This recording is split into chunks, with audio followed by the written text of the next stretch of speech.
All right, we're going to get started here. Good afternoon and welcome to the Blueprint for Clean Energy. This is a webinar series, speaker series hosted by the Yale Center for Business and the Environment. My name is Jeff Cohen, and I'll be your host for today's webinar. We are happy to offer you guys a fantastic webinar about the future of energy storage with Sonnen. The Blueprint for Clean Energy webinar series invites leading practitioners and researchers in the field of clean energy to talk about the latest opportunities and developments in corporate, nonprofit, and public-private arenas. Joining us today is Backa, Director of Regulatory, Legislative, and Utility Initiatives at Sonnen, and Adam Genter, Senior Director at Sonnen. Ani and Adam will discuss the complicated relationship between solar initiatives and the utility's mission, and how our national energy goals will fall flat without the adoption of energy storage. Also, they will highlight the revolutionary idea of the virtual power plant across the country. Ani and Adam, it is a pleasure to have you join us today. Collectively, we are very excited to hear your presentation. Thank you again for joining us. Before we begin, I'd like to make a few quick announcements. First, the Yale Center for Business and the Environment is proud to announce the launch of our new website. Please feel free to check it out. Second, we would like to remind our listeners that we welcome any questions you have and will direct them to our speakers. Please type your questions directly into the Q&A window throughout the presentation. And finally, please join us Wednesday for another exciting Blueprint webinar as part of our Storage Week. NREL and Malta will discuss the future of thermal energy storage. Register on the brand new CBay website. And with that, I'd like to turn the floor over to Ani and Adam. Thanks, guys. Thank you, Jeff. It's an honor to be able to speak with you, and I appreciate the opportunity. And what way we'll work this is I'll introduce Sonnen and the mission we have in the virtual power plant, and Ani will close this out with an introduction to the legislative landscape across the United States and how battery storage falls into that. Now, Sonnen was, I'm not sure if anybody's heard of it, but Sonnen is an energy storage company based out of a little town called Wildpolsried, Germany. Wildpolsried, for those of you familiar with Germany, is in the Allgäu region. And for those of you not familiar with Germany, you'd be forgiven for not knowing it. I believe it has more cows than it has people. But it is the energy storage capital of Germany, with as much or more wind and solar production as they consume, and the most energy storage per capita in the country, giving them a lot of really cool opportunities to showcase what's possible with energy storage across the world. Most recently, they did a black start, which means the grid was down, and they restarted the city's grid with just renewable resources and ran the city for a day off of solar, wind, and energy storage. So really cool kind of look at what the future may look like across the world. But for us, we'd like to talk about what we do, but also why we do it. We're a very mission-driven company with the long-term vision of, as you can see here, clean and affordable energy for everybody. In order to look at where we are and why we do what we do, I think it's always good to take a step back and look at where we came from. 1882, Pearl Street Station was the first power plant in the world in New York City. I think it served 40 or some people. So a pretty small one, but the footprint and the blueprint for how this system worked is largely the same as we have today. We have central generation, as you can see here, Pearl Street Station. Energy is produced in one central location. It's transmitted through the electrical system, electrical poles and wires, to where it's consumed. We have the electrical light there. Obviously, consumption loads have gotten much more complex than they were back in the day, but the general footprint is still the same. We produce it in one place, transmit it, and consume it in another place. And the challenges of that are still the same as well. You have to produce the energy when it's consumed. That's one of the central challenges of energy production, is producing energy as it's consumed. There's no inherent storage in the system. You can't store energy for when it's more needed later. It has to be produced when it's consumed, which led, we have this quote here from a utility engineer from back in the day. You can almost hear the exasperation in his voice. Imagine the simplicity of a flat and predictable load, a block of energy negotiated for a specific sector. Too bad it's not possible. And what we want to do is use the technology of the modern day to move closer to making that a possibility. But the central tenet remains a challenge, is that we have this peak, as you see on this graph of energy consumption throughout a typical day. that top area where we have all of this variable energy production, that's your peak load. And it's a challenge for the grid. Base load, that bottom section, very stable. Base load generators are more efficient, more cost effective. They produce less carbon. They have less of the negative environmental impact, but they can't ramp up and down production easily. To ramp up and down production, we have this peak load, peak generators. Now, peak generators can ramp up and down very quickly, but they do cost significantly more to operate, and they end up releasing a lot more pollution into the environment and contributing more and more to climate change than base load generation. This is not anything new. This U.S. Department of Energy study that I'm referencing here, I think was published in 2009 or something. It's pretty old. But they noticed even back then, load shifting enabled by a smart grid can shift electricity production from less efficient peak generation resources to more efficient resources. And doing so with storage can save energy and carbon emissions. And that's the central idea that we have here, that using storage to make the grid more efficient, not to run the grid like we did in Bill Full Street off of renewable resources and storage, at least in the medium term, but to use these resources to make the grid more efficient. Now, I'm not sure if anybody's seen the duck curve before. It's a California curve, and I know Yale is not in California, but the fact of the matter is this is what we see in any region that goes very heavily into solar production, that has a significant penetration of solar onto the grid, where that solar is not stored. I call it net metered solar because it's the subsidies that go towards enabling this solar are just applied on the net meter, so the plus or minus. And the solar is fed into the grid when it's produced, not necessarily when it's needed. Now, it's a fairly complex curve that you're seeing here, but the gray line at the very top is the 2012 curve. Very little solar feeding into the grid in California in 2012, and you can see there's a morning peak and an evening peak. Those would have needed to be met with peak load generation facilities, and pretty much anything under 18,000 megawatts would have been produced with base load generation, maybe 17,000 megawatts. But you know, there's that peak between 17,000 and 22,000 that's met with peak load generation facilities. Now, as solar is fed onto the grid more and more, as California invests more and more in solar energy that's not stored, the solar feeds onto the grid, lowering the net load on the California grid to the point where we have this duck shape emerging, right? We have this deep belly of the duck and the steep head of the duck. The problem with the duck curve is that this ramp up from the belly to the head needs to be met with peak load generation facilities. So we end up in a situation where the promise of the solar that we're producing more and more of our energy with clean and renewable resources, we're decarbonizing the grid, we are, bringing energy production to all the people who actually use the consumption, produce the consumption. That ends up with a high penetration of net metered solar, creating the opposite effect. We have more and more expensive energy and more carbon intensive energy on the grid because we're using less base load power plants and more peak load power plants. Which is why we say you cannot have a serious discussion about the energy transition without talking about energy storage and without talking about this concept that we call the smart grid of the future. Transitioning to the smart grid of the future requires that we begin to integrate virtual power plants into our energy makeup. A virtual power plant, as you can see here, consists of a number of different locations. It doesn't need to be houses, it doesn't need to be office buildings, it doesn't need to be apartments, it can be all of these that produce, store, and manage their energy, all at the site of consumption. In this virtual power plant, we say here that it's digitalized, decentralized, and decarbonized. This means that it's decentralized. It doesn't need to be produced in one central location and then shipped out to where it's consumed. It's produced and consumed at the same location. It's digitalized, meaning that it's connected to the internet.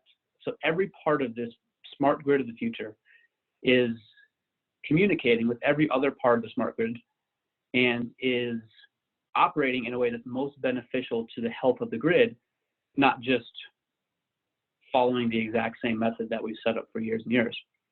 and it's decarbonized. It's important that as we move towards a future, looking at what we know is happening across the world, that we look towards energy generation resources that are not based on fossil fuels and are not producing carbon. So this smart grid of the future relies on the virtual power plant. And that's a key central part of it. Now, I'd love to say that Sonnen invented the virtual power plant. This was our unique concept and our unique idea. That's just not the case. And the virtual power plant, like any great idea, came about years ago and has been gaining traction and gaining mind share in the industry since then. But it's been very difficult. And we have virtual power plants across the world. There are virtual power plants featuring different sources of generation across the country and across the world. But it's been very hard to incorporate residential energy storage and residential solar into that mix. And part of it is certainly due to the fact that the prices of these are only recently in the range where it makes sense. And the prices of solar and storage have dropped significantly and may drop in the future. So it makes a lot more sense, and it makes a lot more financial sense to build these into a virtual power plant. But the technology and the business models are also developing to a point where it's only now feasible to work these in. This is a picture of the Sonnen Community in Germany. We use Sonnen Community to talk about all the people who are using a Sonnen and are connected to our network of energy storage and energy management resources. We have 40,000 systems installed worldwide. A large segment of those are actually in Germany, Austria, and Italy, as you can see here. This picture doesn't look like much, but every blue dot on this is a Sonnen battery. This is tens of thousands of Sonnen batteries installed in Germany. And now Germany faces a similar problem to California. That's actually the reason that our founder, Christoph, founded the company in 2010, was to take advantage of the fact that Germany was facing its own version of the duck curve. And Germany, because of this, had to pay Poland to take the energy, their excess energy, during the middle of the day when it was being produced either by wind or solar. And as a result, the energy prices in Germany were going up, and Germany was cutting off its solar rebates and its solar incentives. So in order to use energy where it's most needed at the home, and in order to store the energy and be able to use it year round, the best solution is a battery, right? Using a battery to store and consume your own energy. But once you have thousands of batteries, tens of thousands of batteries installed, you have new opportunities. Opportunities to use these as a power plant. Germany has a lot of wind generation in the north and a lot of solar generation in the south. And they don't always match up in a way that's beneficial to Germany. Sometimes the sun shines when the wind's blowing and you have too much energy. It's efficient then to store that. And sometimes the sun sets at the same time as the wind stops blowing and you don't have enough energy. And then it's most beneficial to the German grid to use all these batteries, not just to consume energy at the household level, but to discharge into the grid. That's the idea of virtual power plant. We developed that in Germany in a way that it's actually working now on the German grid. We developed the software and the hardware in order to do that, the algorithms to be able to do it in batteries that are safe enough and long-lasting enough to be used as a power plant. And the next step that remains is this innovation, as you can see here at the bottom bullet, but innovations in commercial structures for the German and US grids. That's the last part, is building a commercial structure that allows you to take advantage of the benefits of a virtual power plant.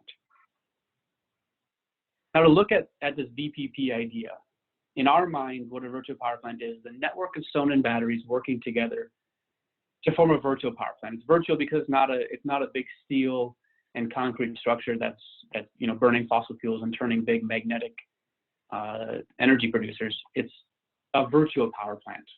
The net effect of these batteries discharging is similar to a big power plant discharging, but it's virtual. It's based in people's houses. And it's central to our mission that this help balance, decongest, and decarbonize the grid. We wouldn't be doing this if there wasn't a reason for it. Now, like I said before, the technology is proven in Germany and the US. The grid value is proven in Germany. It's been proven by the US Department of Energy research that I quoted. And it's been proven by Rocky Mountain Power, one of our key collaborators, I guess, one of our virtual power plants in Utah.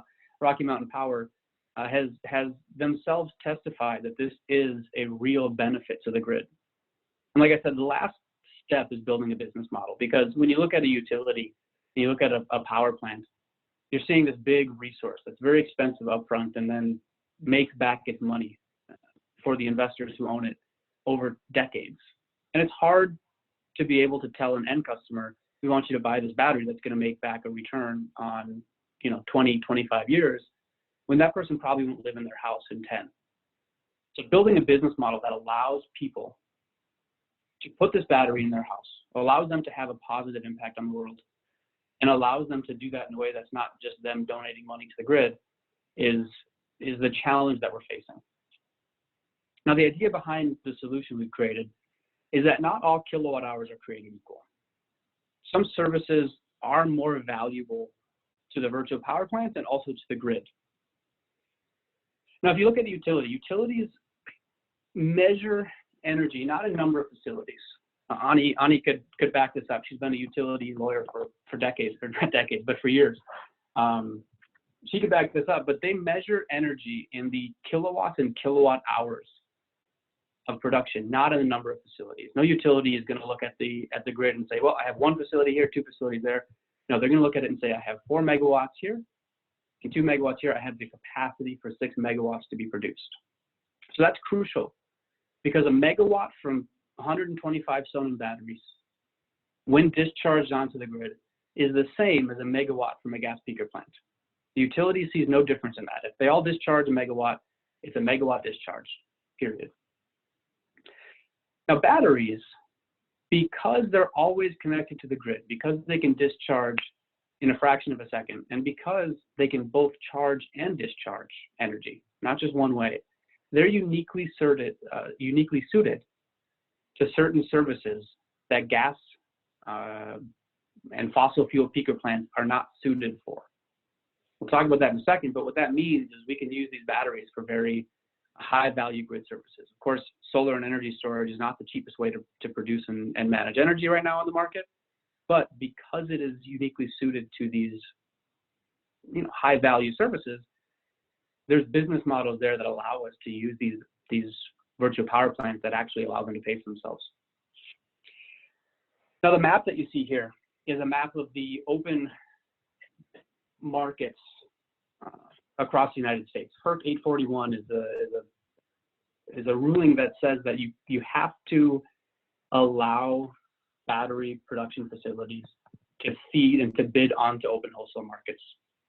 Open wholesale markets are markets in which we can bid our services onto the markets, provide those services, and then make a return on those services. The ISO, as you can see here, these ISOs, independent system operators, will pay us for the services we're providing. So these markets right now are the key targets that we have across the United States. Now, this is interesting, this map. When you think of solar production in the United States, you think of California, you think of Hawaii, you probably think of New York and some of New England. But this map covers a lot more. And there's a lot of territory here that allows us to bring solar and storage virtual power plants into markets that aren't necessarily considered strong solar markets, and to establish a footprint for renewable energies in these places that have been very difficult for the industry to break into. So this map is kind of key to our strategy. Now, the services. When you look at these wholesale markets, this here is a graph showing the average price paid for different services across the United States over the last, I think, 10 years.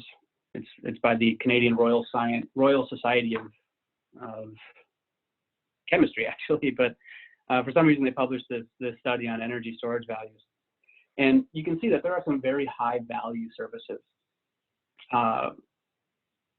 mostly frequency regulation. You can see that under utility, the big, very high bar on regulation. What that is you can imagine the grid as if a production facility were to suffer some sort of casualty. It breaks in a way that it can no longer produce energy. The energy, any extra energy fed into the grid at that time could stabilize the grid and keep it from suffering a catastrophic failure that we'd call a blackout. When you cannot produce enough energy to match consumption, you have a blackout. So regulation there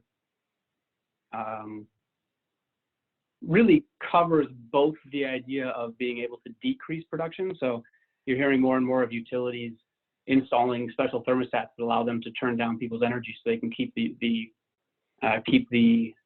heaters from running, to allow them to decrease consumption. That would be called regulation. But also the ability to discharge megawatts out of let's say a battery virtual power plant would be very high value at that time, because it would save the grid from a blackout. That is one of the key resources and one of the key services that a virtual power plant can offer in order to provide these high value grid services. As I said here, energy is most valuable when it's most needed. In the case of an impending blackout, energy is most needed, and there's high value applied to that. On these wholesale energy markets, we can bid on these services. Another point here, the most valuable services are ones that destabilize, decongest, and balance the grid. These would be provided by carbon-intensive peaker plants. So batteries can provide them better, and they can provide them in a way that doesn't increase the amount of carbon being produced by the utility. Very exciting opportunities here. We can look at the different ways that we can provide them grid. This is a little maybe more in-depth than we want to get here, but we can produce energy as an independent power supply. This would be no different than a base power plant. As you can see here, fairly low value grid services. We can do demand response or regulation, which I just described, which is regulating the demand on the grid in crucial times. And then non-wires alternatives is an interesting type of service that we can offer that allows the utility to, by putting energy consumption and energy production at the same location, allows them to postpone installing additional wires to service high demand areas. Something's happening on the, so non-wires alternatives allows us to, and allows the utility to forestall their investment in increasing the grid services, increasing grid infrastructure. So this brings us to the business model. We know how we can monetize the virtual power plant and the battery resources, but still, how do we get a customer, somebody who wants to put solar on their house, somebody who wants to do something right for the environment, and maybe wants to pay less than utility bills? How do we match the value that these batteries provide to the grid to the value that that customer can extract from these batteries? The unique innovation that we've created is what we call a third-party owned virtual power plant. And it's based on this idea here. One of our utility executives that we work with said once in a conversation that consumers have never been asked to purchase power plants. Consumers have never been asked to purchase power plant or power plant upgrades. It's a patently ridiculous idea. Can you imagine a utility executive in his $1,000 suit walking up to your front door and asking you to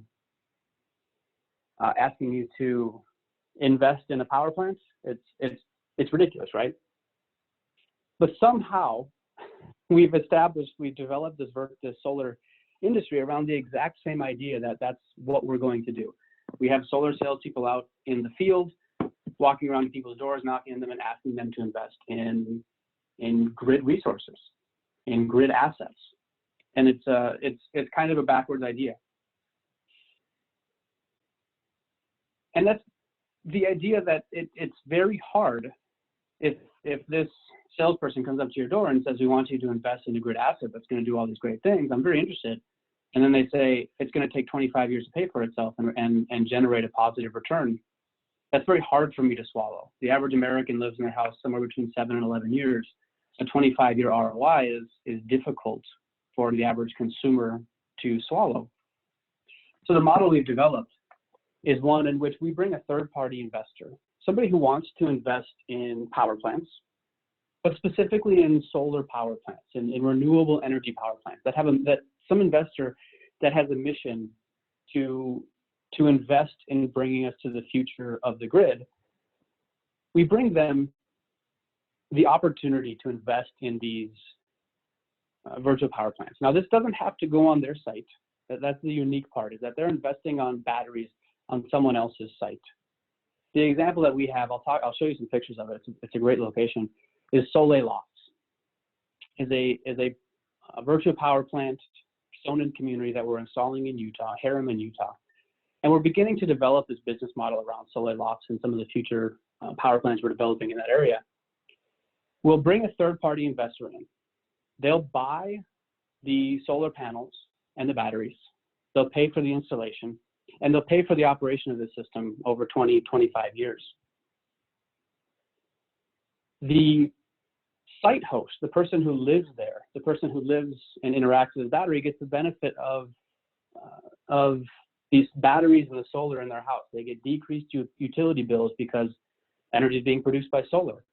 And they get complete independence from energy blackouts on the grid because they have a battery in their house. If the grid goes down, this battery can provide a microgrid, can create a microgrid, and they can live off that microgrid. So we have, we've kind of brought this model together in which we have somebody who can invest in these virtual power plants. They have the money up front to be able to do it. They have an appetite for 20+ year returns.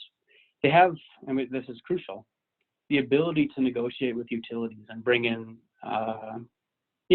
some clout in order to help create infrastructure, utility infrastructure that benefits these power plants. And they have the mechanism to monetize batteries. Imagine trying to buy a battery and then going to the utility yourself to negotiate using this as a virtual power plant. It's kind of a laughable proposition. It's a little ridiculous to suspect that the average consumer could negotiate with utility, but these high-powered investors can. So by matching these investors with these virtual power plants and by placing them on sites of people who could maybe otherwise not afford virtual power plant, not afford solar resources, not afford batteries, we've created a model in which we can create virtual power plants. We can create them at sites where it's most needed, where consumption is occurring and where people otherwise wouldn't have access to solar resources. And we can use these virtual power plants to most benefit the grid and to pay for themselves over a 20, 25-year life. This is, you may be looking at this and saying that's not that exciting, and it's not, because that's the way that every other power plant's been built. But it's the first time that anybody's tried to do this in the green space and in the renewable energy space. And in that area, it is a very unique idea and a very exciting one. Now, in order to be able to do this, the reason we're talking about this and not hiding away trying to build these up before someone comes up and takes our great idea, is because you do need energy storage to act as a grid asset. You can't use the lowest cost battery on the market that's designed to provide backup.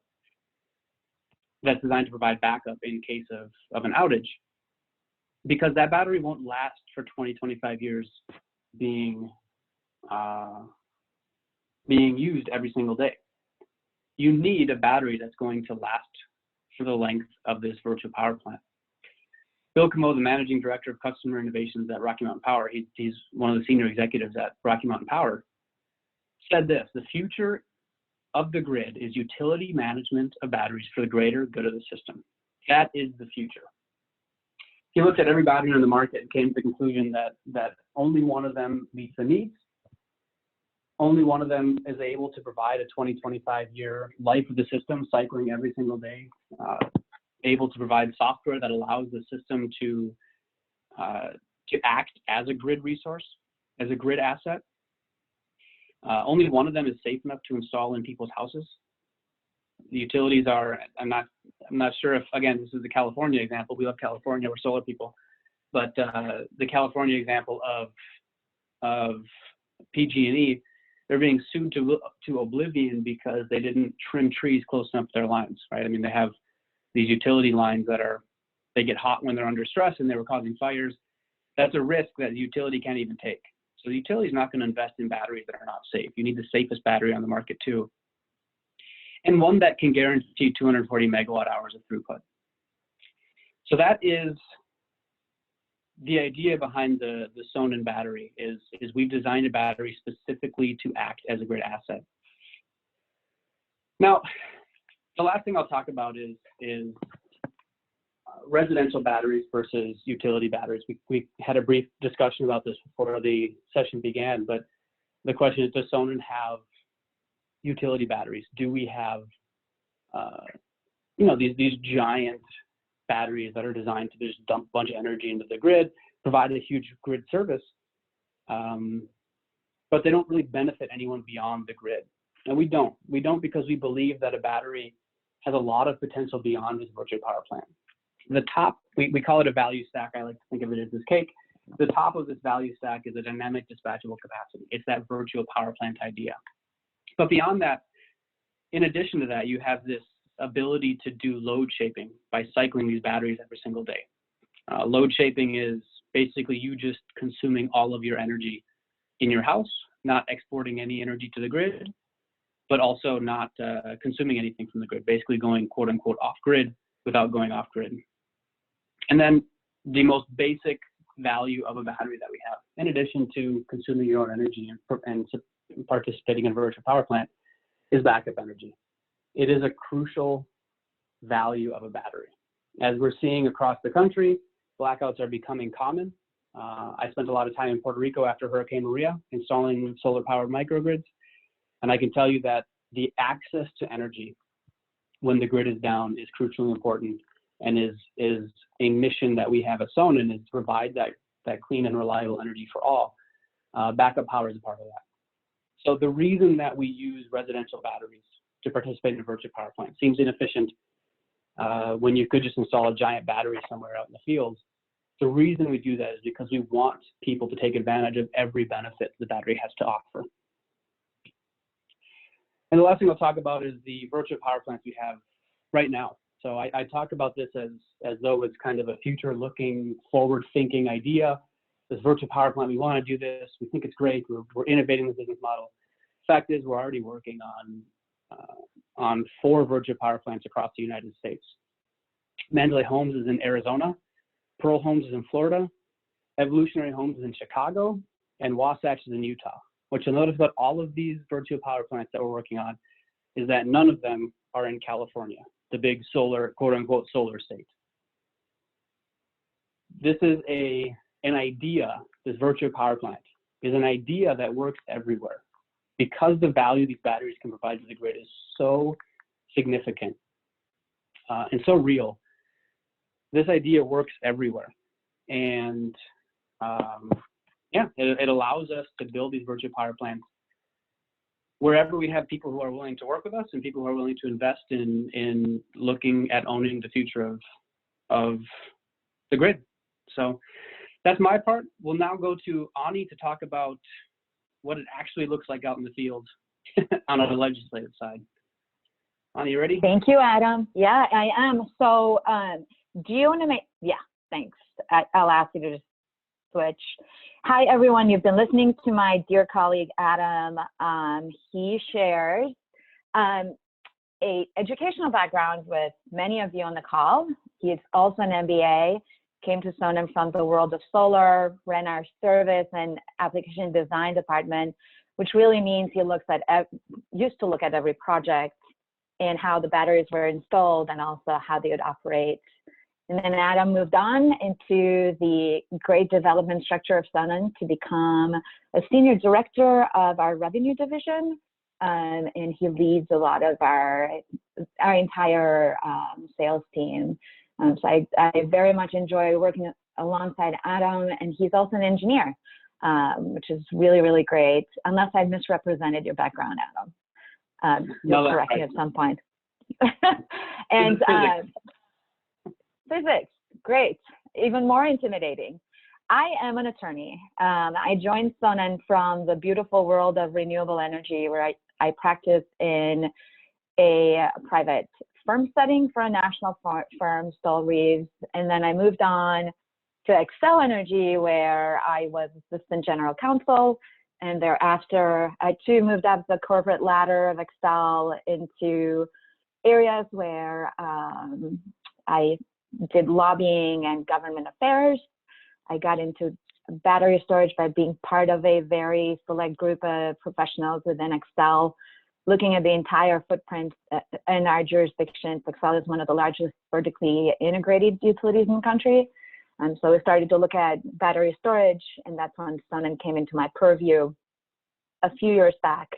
And I was very delighted and honored to join Sonnen a year and a half ago in the capacity of working as the expert in utilities, but also a big part of the work that I do at Sonnen has to involve the regulators who regulate the utilities, so the Public Utility Commissions, as well as FERC from a federal perspective. And on the legislative end, I get to work with really bright individuals that have a lot of appetite for battery storage right now. So what I wanted to focus to complement Adam's great presentation thus far is sort of to give you an idea of what's happening out there in the world of regulations and lawmaking that will impact our world in the present and certainly in the future. Today, I'm actually en route to Washington, D.C. to meet with congressional representatives and Senate representatives to discuss a storage ITC as well as the extension of the investment tax credit in the solar plus storage arena. It's looking really good. We have some really great meetings set up. There is a very high likelihood of a 2020 development in this space. At least that's what I'm told. There are two proposals, one in Congress and one in the Senate, that are looking at monetizing and compensating battery storage from an investment tax credit perspective. Until now, storage benefits from the investment tax credit in solar. The way this came about, solar got a huge boost from the ITC in the last few years. And then there was a private letter ruling by the IRS, which concluded that in retrofitting a residence where there's solar to include battery storage, if that battery storage is actually charged by 75% and above solar, then the entire project would benefit from a 30% ITC, which, as you can imagine, really made the value proposition of solar plus storage very attractive. What I'm talking about is not just extending that. To be honest, it's a very, very minor band-aid. I think the ITC is looking at only a 6-month extension, but the world of solar is well underway. Now we're looking at doing the exact same thing for storage at a much grander level. So creating a storage ITC. Representative Reed from New York, a Republican of New York, has introduced a bill that would include a storage ITC for up to 20 gigawatts with no more than 50 gigawatts from lithium ion. As Adam explained, we are a lithium ion battery, and our chemistry, we have focused on two areas, the longest lasting. So we have built a marathoner, not a sprinter, as well as the safety of our batteries is very much dictated by, we call it LiFePO4, which is lithium iron phosphate. Lithium ion is divided into two chemistries, as the NEC and the LiFePO4. The NEC tends to be a lot less dense, a lot lighter, and it's what you see in electric cars. And the LiFePO4 that we're focused on does not contain cobalt, and it's also the longest lasting and the safest on a residential setting. So we're looking forward to these various developments at the congressional update. If you want to move to the next one, Adam. From an administrative update, one of the things looming very large on the entire industry is what's going to happen with tariffs and what's going to happen if we don't reach an agreement with China, which I suspect and anticipate that we'll hear something really good here around Christmas, if just to really boost our economy. But the solution remains very much in looking at ways in which we can lobby Congress and the Senate to create carve-out exceptions. And so part of my work right now at the national arena is to look at how can we create some carve-outs for our battery storage. Next one, Adam. if there's one thing that I want to leave you with today, as you go back to your lives and as you think about battery storage and sort of what does the big federal picture look like, Adam explained very well the wholesale markets in which we participate with our virtual power plants. The rules of the game are becoming much more attractive for residential battery storage and for storage in general. In markets in the East Coast, residential battery storage can participate as another generation resource, so it's very competitive at an aggregate of 100 kW and above.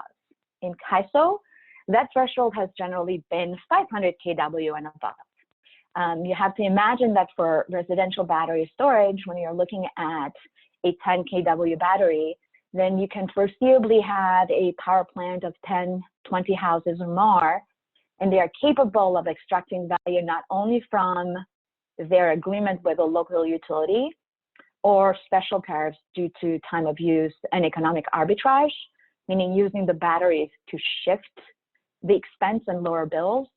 But we can also look at, as Adam sliced the cake, we can look at the wholesale market and the value that aggregated resources bring from a wholesale perspective and from being very competitive.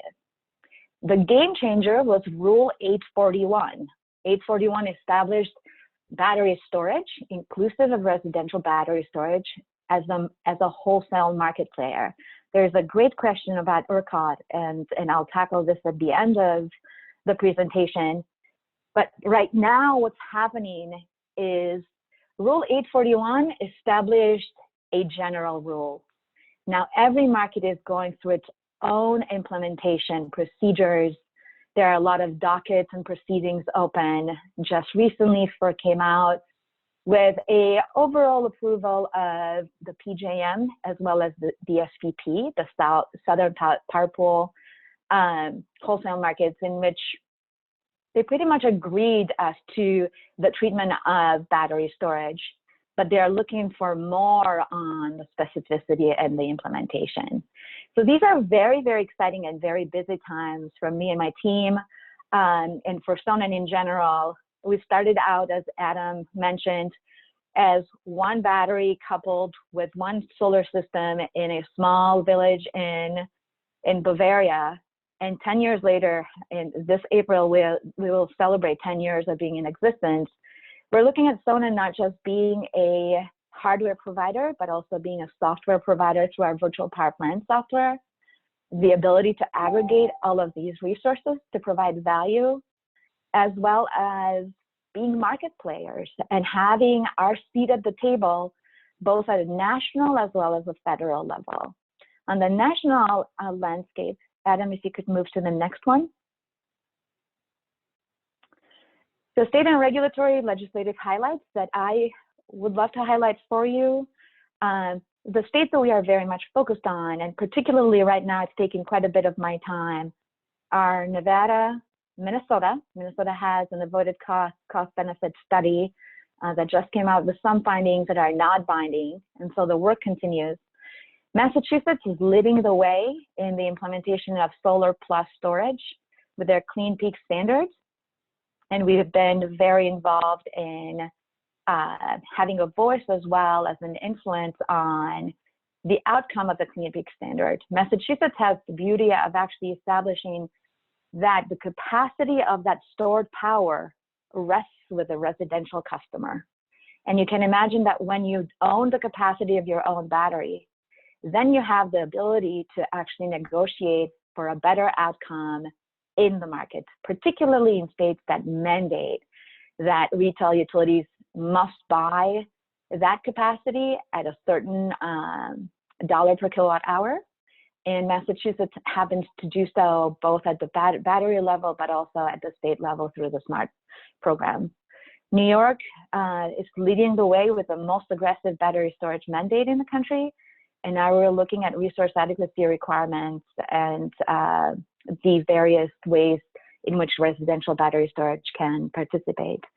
Maryland is too an ongoing work, and Connecticut is very, very exciting. It's just at the beginning of starting to discuss how battery storage is going to play a bigger part in their grid. And I believe the last slide, Adam, if you could move. to the next one, is us. So Adam and Ani, we thank you so much for spending this, I believe so far we're at 45 minutes, so I'm right on time. Thank you for listening very patiently, and we look forward to fielding your questions.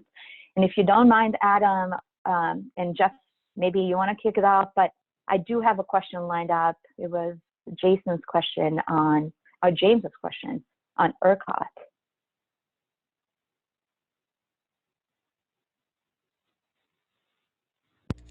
Jeff? Yeah, Jeff. All right, well, I think, so I'll take the question, and that was from James Orenston, so forgive me if I mispronounce your name.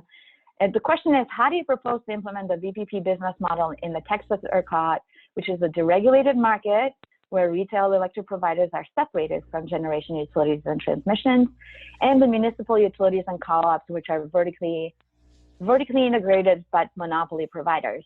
This is a great question. And I love ERCOT. Hello? Go ahead, Ani. I'll continue. It's a great question, and I love ERCOT because of the keyword being the regulated market. So the way that we think of the implementation of virtual power plants in Texas is going to be a little bit different, because here we're dealing with independent power providers that will be the contracting entities. The way that we contract with them, we will not give away all of our secret sauce, but one of the ways to think about it is the one that de-risks the project the best and also provides the highest level of payback on a particular project, improves the IRR, right? The investment return on that particular project is through contracting for a power purchase agreement. That's one model that could be used here, where the IPP is the one that is purchasing the power from us. In Texas, they're not called IPPs, they're called REPs, REPs. In regard to the municipal utilities and co-ops, their decision-making is very different, and it's great. From a municipal utility is a quasi local government regulated entity, and is very much by the people and for the people in that particular area.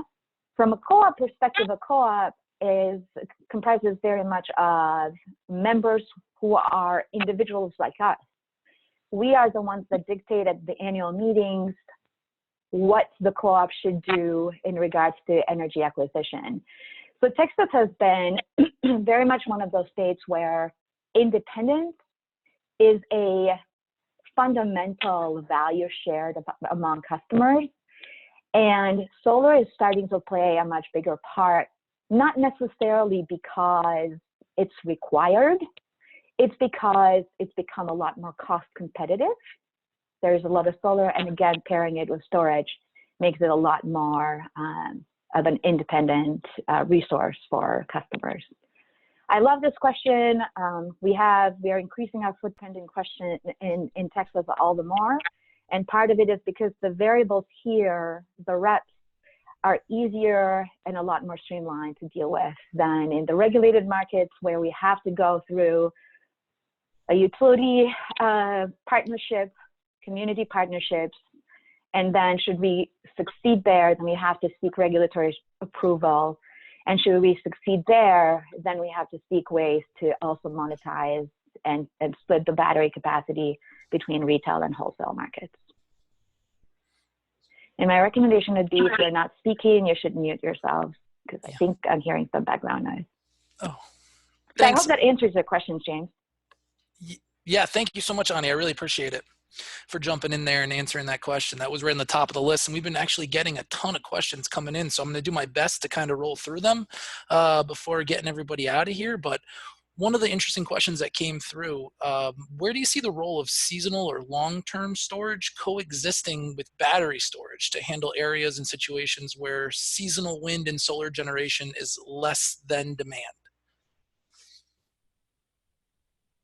Adam, I can jump in, or you can too. We can split this.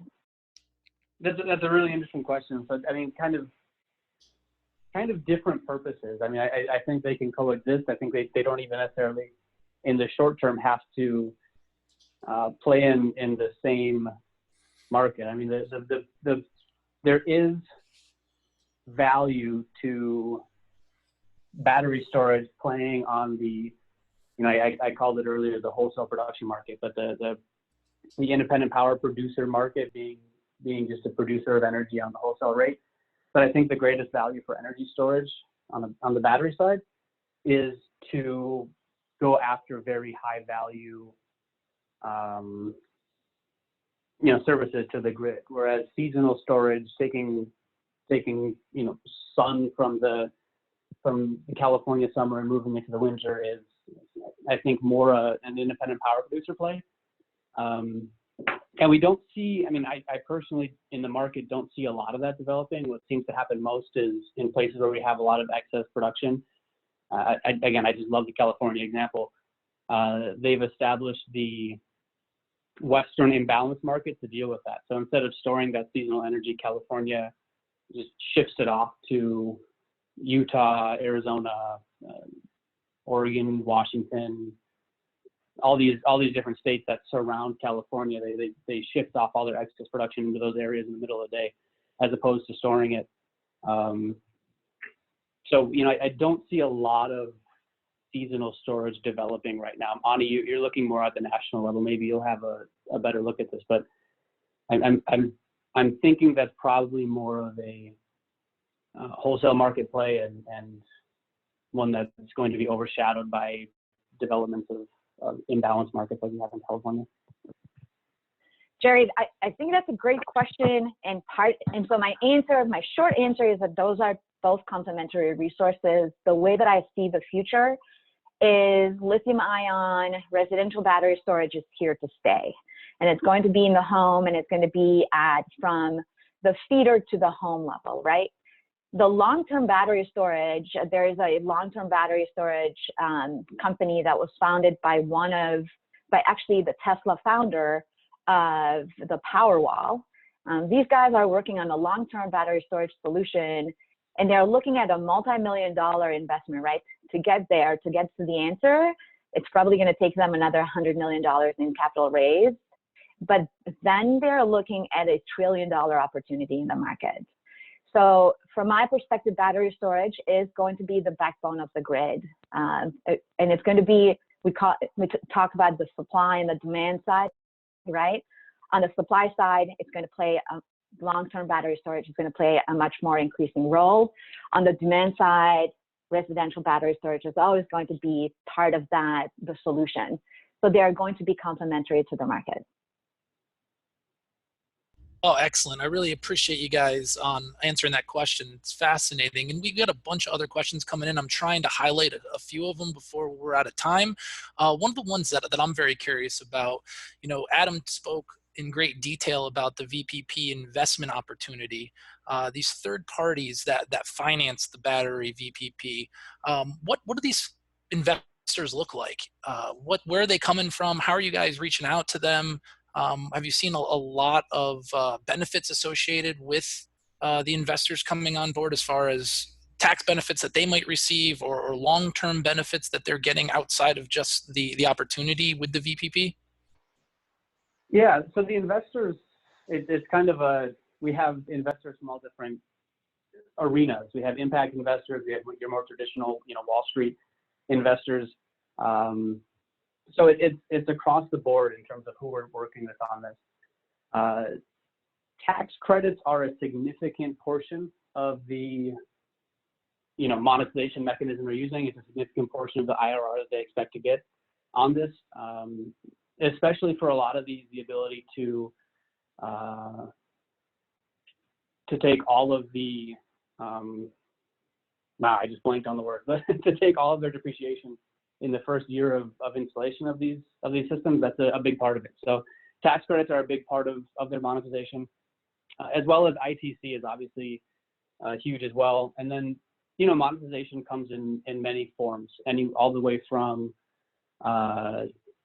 in California, taking advantage of the SGIP, Self-Generation Incentive Program, to participating on the wholesale market to bidding on to day ahead markets and half hour ahead markets. So we have a number of different monetization mechanisms to take advantage of, but tax credits and tax benefits are a pretty significant portion of that.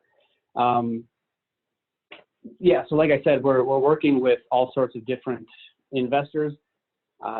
Right now, we really like the impact investors because they can take back to their investment board the significant impact that we're having, the significant climate impact, the technological impact of upgrading the grid and bringing it to the grid of the future. And also for them, a big argument is that we're able to provide solar assets and renewable energy and solar to a customer base who is pretty significantly left out of the solar game right now. They don't have access to solar because they don't have credit scores that are high enough, or they don't have the upfront capital to invest in solar on their homes. We can bring virtual power plants to them with a third-party investor, and that's a pretty good argument for the impact investor. So we're focusing on them right now, but we're also working with the Wall Street set, who's more focused on a traditional IRR. And yeah, I'll add to what Adam said. There is a lot of money in the market right now. There's a lot of money chasing a few good projects. So the investors that we see are generally the ones that are looking at a good payback, de-risking their investment. So that's why the ability to contract for revenue, whether it's with the utility or a muni or a co-op or a CCA, is very, very important because that de-risks the project.